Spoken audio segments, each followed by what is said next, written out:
মুন্সিগঞ্জে school ছাত্রীকে যৌন হয়রানির অভিযোগে দেখা দিয়েছে উত্তেজনা।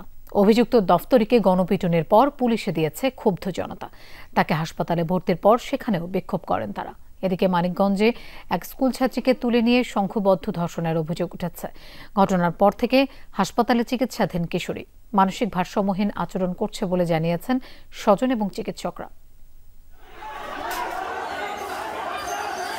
মুন্সিগঞ্জে স্কুল ছাত্রীকে যৌন হয়রানির অভিযোগ ঘিরে এমন উত্তেজনা। গণধোলাইয়ের শিকার হয়ে হাসপাতালে ভর্তি অভিযুক্ত দফতরির বিচার দাবিতে ক্ষুব্ধ জনতার বিক্ষোভ।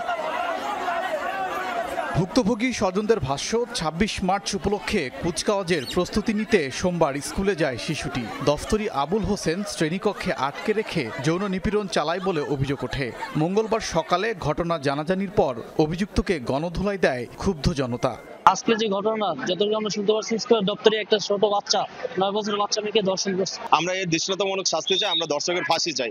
হাসপাতালে উত্তেজনার খবর পেয়ে ঘটনাস্থলে যায় আইন শৃঙ্খলা বাহিনী। পরিস্থিতি নিয়ন্ত্রণের চেষ্টা চালায় তারা। আসামি ট্রিটমেন্ট অবস্থায় আছে, আর অভিযোগ থানায় আসলে আমরা অভিযোগের সাথে কথা বলে আমরা মামলা নেব এবং আইনগত ব্যবস্থা গ্রহণ করব। মানিকগঞ্জে ১৯ মার্চ থেকে হাসপাতালে ভর্তি ১০ম শ্রেণীর এক ছাত্রী। স্বজনদের দাবি, দলবদ্ধ ধর্ষণের শিকার হয়ে মানসিক ভারসাম্যহীন হয়ে পড়েছে মেয়েটি। বড় বড় চোখ করে, দাঁত কিরিমিরি করে, তার ভয় পায়, চিল্লা করে আবার ঠাসে পেরে যায়, পড়ে সেরে তখন কান্না শুরু করে। আমার মেয়ের ভালো মেয়ে, স্কুল পড়াশোনা করতো, বাড়ি কাজ কাম করতো। এই মেয়ে নিয়ে খুব খারাপ আচরণ করছে হৃদয়, তার আমি বিচার চাই।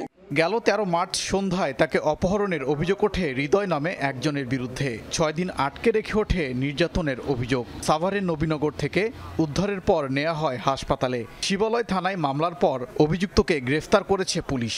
তার স্বাস্থ্যটাও লিন অ্যান্ড থিন, সে সকল কারণে সে হয়তো একটু ট্রমাটাইজ হয়েছে আর কি বলে আমার ধারণা আর কি। তারপর আমরা তাকে মেডিকেল টেস্ট করার জন্য, যে আসলে সে ধর্ষিত হয়েছে কিনা, তার বয়স নিরূপণের জন্য, এবং ২২ দ্বারা জন্মদিন সে কীভাবে অপহৃত হয়েছে, কীভাবে সে ধর্ষিত হয়েছে, কার দ্বারা ধর্ষিত হয়েছে। অভিযুক্ত হৃদয় এক সন্তানের জনক। ঘটনাটি খতিয়ে দেখছে পুলিশ। ওবায়দুর রহমান, যমুনা নিউজ।